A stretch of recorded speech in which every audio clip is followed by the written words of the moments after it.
Celebrity থেকে শুরু করে মিডিয়ার সবাই বয়স নিয়ে সর্বদাই করেন লুকোচুরি। তবে এইদিকে সম্পূর্ণ বিপরীত যেন অভিনেত্রী রুনা খান। এই অভিনেত্রী মনে করেন বয়স লুকানো যায় না, লুকানোর বিষয়ও না, বয়স কেবল উদযাপন করার বিষয়।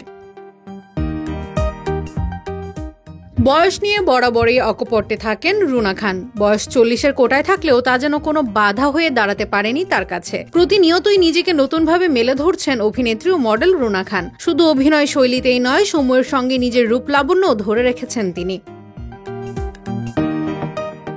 50-এর অভিনেত্রী জয়া আহসানের সঙ্গে তুলনা করা হয় তাকে, আর এই বিষয়টিকে বোকা চর্চা বলে মনে করেন রুনা খান। নিজেকে নানাভাবে নিরীক্ষণ করেছেন এই অভিনেত্রী, ওজন কমিয়েছেন, নিজের ফ্যাশন ধরনেও এনেছেন পরিবর্তন। এ কারণে সাম্প্রতিক সময়ে আলোচনায় আসছেন বারবার। রুনা খান এখন রয়েছেন যুক্তরাষ্ট্রে। সম্প্রতি হাডসন নদীর তীরে বেশ কিছু ছবি তুলে পোস্ট করেছেন তিনি। ছবিগুলো নিয়ে বেশ চর্চা হচ্ছে সামাজিক মাধ্যমে। ছবিগুলো সামাজিক মাধ্যমে সেভ করে পোস্ট করে অনেকেই বিভিন্ন মন্তব্য করছেন। এসব মন্তব্যে ইতিবাচক নেতিবাচক অভিমত রয়েছে।